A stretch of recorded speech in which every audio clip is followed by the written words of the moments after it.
Bwana, nimependa sana approach ya FC Barcelona kwenye hili dirisha la usajili. Imenivutia sana. FC Barcelona target yao ya kwanza ni kumsajili Anton Gordon. Tetesi zilianza juzi. Jana Deco amesafiri kutoka Spain kwenda Uingereza kwa ajili ya kukamilisha hili deal. Leo taarifa zilizopo ni kwamba Gordon na club FC Barcelona personal terms wameshakamilisha. Wapo fresh.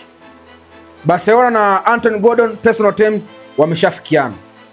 Na Gordon anaitaka sana hii deal ya kwenda FC Barcelona kuliko deal yoyote ile.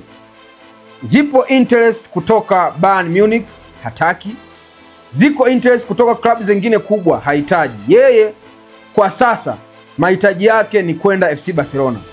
Nadhani hii ni nzuri sana kwa klabu kwa sababu wanaenda kumpata mchezaji ambaye na yeye anawataka. Hiyo nzuri sana hiyo. Huyo mchezaji ni rahisi sana kupambana kwa ajili ya baji ya timu. Kitu kimoja cha muhimu sana ambacho kinakosekana kwenye sajili nyingi za hivi sasa.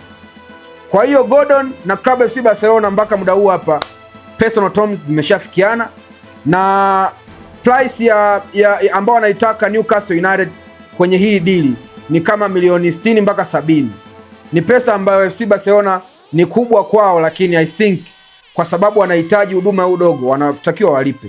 Ni pesa dogo, hiyo price to my side it's fair. Wao pia Newcastle United walipasuka pesa nyingi sana kumchukua udogo kutoka Everton. Kwa hiyo it's fair price, na FC Barcelona akipata sajili ya udogo ni wazi kabisa wataenda kuongeza nguvu kubwa sana kwenye attacking. So let's hope iwe deal done na ikamilike mapema kabisa kabla matimu mengine makubwa hajaingiza pressure yake kwenye hii deal. So let's hope iishe mapema.